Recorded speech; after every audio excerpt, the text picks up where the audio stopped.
Bien, bonjour à tous et bienvenue dans cette deuxième partie qui va s'intéresser donc au fonctionnement d'une pile et d'un accumulateur.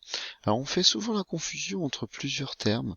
On confond souvent le mot pile, le mot accumulateur ou le mot pile rechargeable ou alors le mot batterie. Tout ça c'est souvent un petit peu confus dans la tête de tout le monde. Alors on va essayer de poser des bases pour savoir quoi s'appelle comment et pourquoi. Alors, en fait, tout ça, de toute façon, quoi qu'il arrive, que ce soit pile, accumulateur, pile, machin, rechargeable, tout ça, ça ne change rien au fait que de toute façon, tous ces objets-là, ce sont des dispositifs qui vont permettre, bien, de faire des conversions d'énergie. Ils convertissent de l'énergie qui va être stockée à l'intérieur, des éléments chimiques, ou des réactions, des substances que l'on a, c'est ce qu'on appelle de l'énergie chimique, et ils vont tous la transformer en énergie électrique. La particularité aussi, c'est qu'ils vont tous délivrer une tension continue. Alors tous ces convertisseurs ici, ça s'appelle des convertisseurs électrochimiques, puisqu'ils vont convertir de l'énergie électrique, chimique en électrique.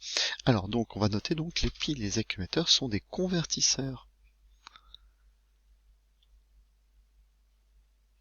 électrochimiques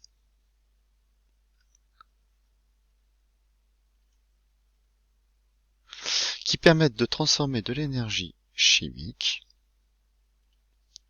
stockée en énergie électrique. Tous délivrent une tension qui est continue. Voilà. Donc ça c'est le point commun. Alors maintenant, quelle est la différence véritablement en tout ça? Eh bien une pile, ça ne se recharge pas. Une pile, c'est à usage unique, et une fois qu'elle est utilisée, c'est terminé. Alors que lui, un accumulateur, ce qu'on appelle à tort une pile rechargeable, c'est pas une pile rechargeable, c'est ce qu'on appelle un accumulateur. Lui, on peut le recharger. Donc on peut recharger, donc il peut être chargé, il peut être déchargé, rechargé, etc. Alors, la différence aussi qui existe entre pile d'accumulateurs et aussi c'est ce qu'on appelle la batterie. Alors une batterie c'est quoi? C'est un ensemble d'accumulateurs. Ce que vous avez dans votre voiture par exemple, c'est plusieurs accumulateurs les uns à côté des autres. C'est ce qu'on appelle une batterie. Voilà. Alors en ce qui concerne l'accumulateur, lui, quand il est en décharge, quand il va se décharger, c'est une réaction qui va être spontanée. Pour le recharger, là par contre c'est pas spontané, c'est quelque chose qui va donc devoir faire appel à un générateur de tension continue. C'est-à-dire qu'on va brancher un générateur, par exemple votre téléphone portable, à l'intérieur, vous avez un accumulateur ou une batterie, une batterie d'accumulateur, je pense à mon avis, et donc il va falloir le brancher, donc le recharger, et lui délivrer une tension continue pour pouvoir lui redonner une charge. Voilà. Donc ça c'était la différence entre tout ça. Alors on va pouvoir noter donc une pile est à usage unique. Sa décharge est irréversible. Irréversible. Voilà. Un accumulateur, quant à lui, est réversible. Il peut être déchargé, c'est ce qu'on appelle une réaction donc spontanée.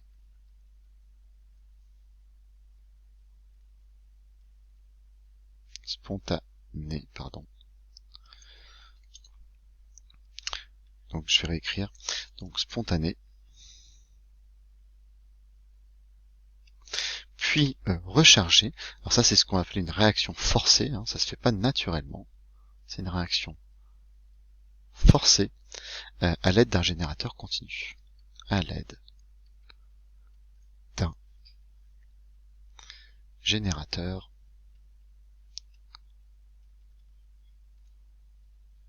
continu. C'est ce que vous appelez votre chargeur de batterie, c'est pas votre chargeur de portable. En fait, c'est tout simplement un transformateur qui va transformer la tension alternative de votre installation domestique en une tension continue à la bonne tension. Et une batterie, elle, ça va désigner donc un assemblage d'accumulateurs. Donc un assemblage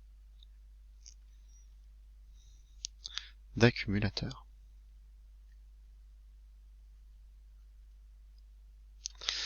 Voilà. Alors, donc une pile, vous savez, elle possède deux bornes, d'accord? J'ai une borne positive et une borne négative. Ces bornes, c'est ce qu'on appelle les pôles aussi, c'est ce qu'on appelle la polarité, d'accord? Donc on va étudier maintenant donc cette polarité de la pile. Donc une pile ou un accumulateur possède deux, alors on va plutôt appeler ça, plutôt que des bornes, on va plutôt des fois appeler ça des électrodes. Donc deux électrodes.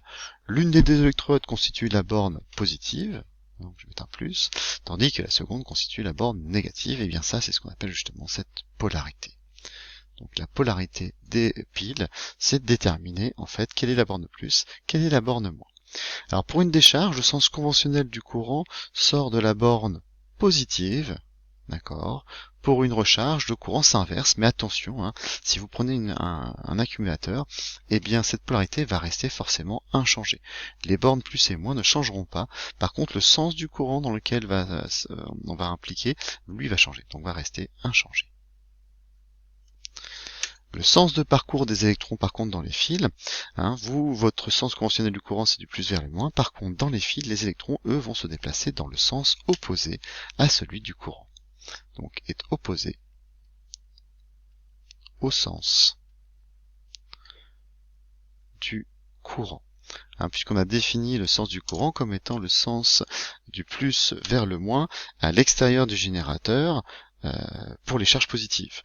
Comme les électrons, eux, sont négatifs, ils vont se déplacer dans l'autre sens. Alors, donc on va essayer de faire appel maintenant à un petit peu de vocabulaire qu'il faudra connaître. Alors, on va appeler l'électrode où se produit une oxydation, on va lui donner un nom, on va l'appeler l'anode. Alors, comment savoir que c'est l'oxydation, c'est une anode? Eh bien, j'ai souligné ici le O, c'est une voyelle. Le A aussi est une voyelle. Donc, ça veut dire que c'est un moyen mémotechnique pour retenir que le mot anode commence par une voyelle, le mot oxydation aussi, donc c'est la même chose. D'accord? Et donc, les électrons, qu'est-ce qu'ils vont faire? Eh bien, ils vont quitter l'anode vers le circuit extérieur. Par opposition, l'électrode où va se produire ce qu'on appelle une réduction, ça va s'appeler la cathode. Hein, ça fait appel aux notions par exemple de cation ou d'anion, c'est un peu les mêmes choses. Alors regardez bien, R c'est une consonne, C c'est une consonne, c'est un moyen mémotechnique pour se souvenir que la cathode, la réduction a lieu à la cathode. Donc ici c'est une consonne. Voilà. Et donc les électrons arrivent à la cathode par le circuit extérieur. Attention, donc ça c'est très important, il faut faire attention. Pour un accumulateur ou une batterie, de toute façon c'est à peu près la même chose, sauf que batterie il y en a plusieurs, eh bien l'anode devient la cathode suivant le sens de fonctionnement charge ou décharge. Ça veut dire qu'on peut pas dire que le plus ou le moins c'est la cathode ou l'anode. Si vous êtes en charge ou en décharge lors d'un accumulateur, le mot anode ou cathode eh bien peut changer, parce que en fait l'oxydation et la réduction vont être inversées. On peut pas dire plus c'est l'anode, moins c'est l'anode, peu importe. La règle c'est il y a toujours oxydation à l'anode. Et à partir du moment où je sais qu'il y a oxydation à l'anode, eh bien je vais pouvoir déterminer donc le plus ou le moins de ma pile. Voilà, donc faut faire attention ici, hein. Il faut pas dire plus c'est cathode ou moins c'est cathode, ça ne fonctionne pas, ça va dépendre si vous êtes en charge ou en décharge. Mais ça on verra ça dans les exemples suivants que l'on va voir. Alors, on va vous donner donc ici un exemple. Hein. Souvent, on peut avoir ce genre de choses, c'est-à-dire que vous avez ici une pile qui a été fabriquée. Alors, pour rappel, eh bien, qu'est-ce que c'est qu'une pile? Eh bien, on va prendre deux métaux différents qui vont baigner dans un liquide conducteur, séparés par un pont salin, c'est-à-dire un pont qui permet le déplacement eh bien, des ions entre les solutions. Alors ici, l'exemple, on a pris ce qu'on appelle une pile Daniel. Vous avez déjà dû voir ça l'année dernière. Alors une pile Daniel, c'est quoi? C'est une électrode de zinc, c'est une plaque de zinc qui va tremper dans une solution qui va contenir du sulfate de zinc. Et l'autre partie, c'est quoi? C'est une plaque de cuivre qui va donc une électrode de cuivre qui va plonger donc dans une solution aqueuse qui va contenir du sulfate de cuivre. Et entre les deux, on les a reliés par un pont salin. Ici, c'est tout simplement des fois on prend un tube avec eh bien un gel conducteur qui permet la conduction du courant. Ce qui veut dire que en fait votre pile, c'est la partie que je vais encadrer ici. C'est celle-ci.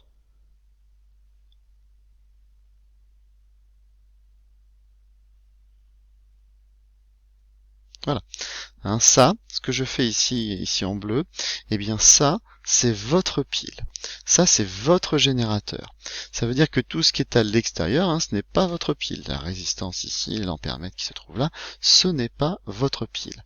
Donc en fait, regardez bien, déjà, on peut remarquer que vous avez deux compartiments. Vous avez ce qu'on appelle deux demi-piles, un peu comme les demi-équations. Donc vous allez avoir une demi-équation à cet endroit-là, une demi-équation ici, et puis la réaction globale, eh bien ça, c'est votre pile. Alors, je vous pose plusieurs questions, on va essayer d'y répondre. Premièrement, déterminer la polarité de la pile. La polarité de la pile, ça veut dire quelle est la borne plus, quelle est la borne moins. Alors vous avez ici une indication.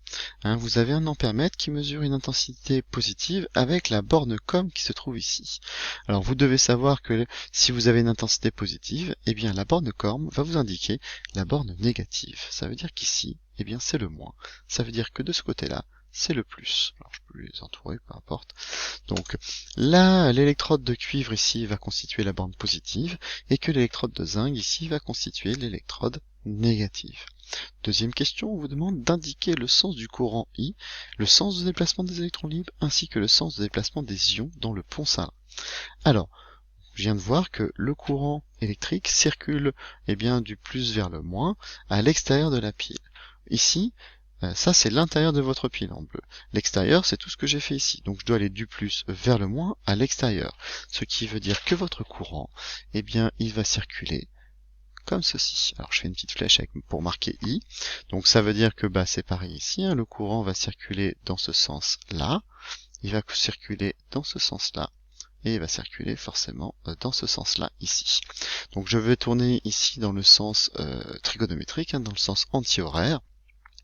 Attention, hein, si vous dites pas que c'est à l'extérieur du générateur, hein, le plus, je peux aller du plus vers le moins dans ce sens-là, mais là je suis obligé de passer dans l'intérieur du générateur.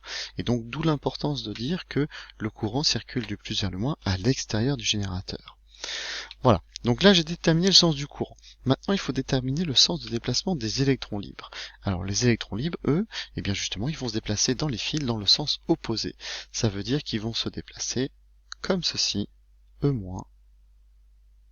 E-, donc ici pareil, E-, etc., etc. J'ai une petite flèche qu'il faut pas. Voilà. Ensuite, le sens de déplacement des ions dans le pont Salin. Donc le pont Salin, c'est cette partie qui se trouve là. Donc je vais déterminer, je vais peut-être faire peut-être une couleur, je vais dire que, eh bien, je vais noter ici en vert, eh bien ça va être un ion positif, c'est-à-dire un cation.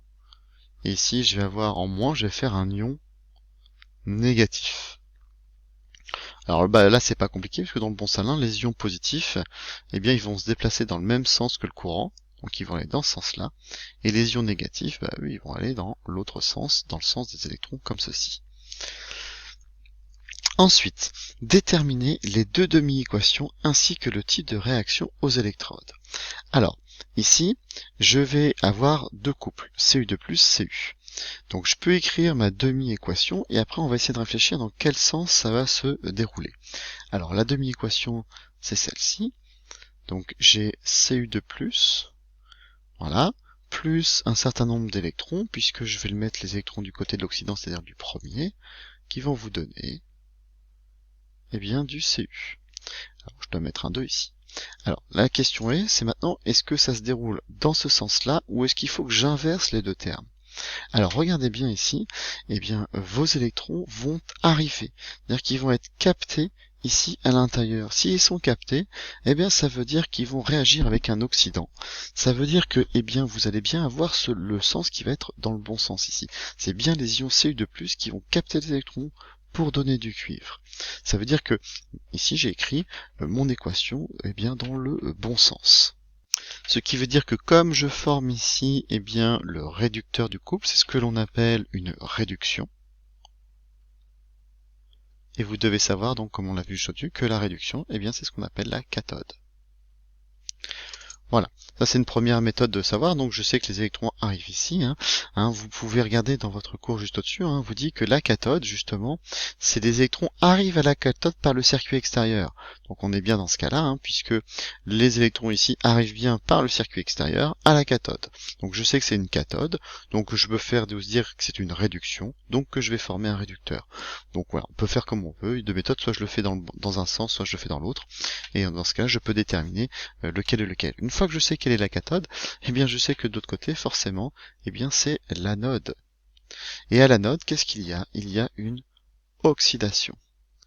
Ça veut dire qu'à l'anode, je vais former un oxydant. Ça veut dire que je vais former Zn de plus. Ça veut dire que mon équation, je vais la mettre en disant que je vais former Zn de plus ici. Ça veut dire que de l'autre côté, je vais avoir Zn. Et je mets toujours mes électrons du côté de l'oxydant, c'est-à-dire du côté de Zn de plus. J'en mets deux, évidemment. Voilà. Maintenant, dernière question. Donc là, j'ai déterminé les deux demi-équations. Déterminer l'équation de la réaction lors de la décharge. Donc c'est ce qu'on a fait ici. Je vais additionner membre à membre comme on avait fait membre à membre, les deux équations. J'ai le bon compte d'électrons, deux électrons, donc j'ai pas besoin d'ajouter de coefficient. C'est-à-dire que je vais additionner ça avec ça, et puis de l'autre côté, je vais mettre ça avec ça. Donc ça va vous donner Cu de plus, écris pas bien, plus Zn vous donne Cu plus Zn de plus. Et voilà, donc là j'ai établi l'équation de ma réaction lors de la décharge. Voilà, je vais m'arrêter là pour cette partie-là, et la partie petit 3, je la ferai sur une autre vidéo. Je vous dis bonne journée, au revoir.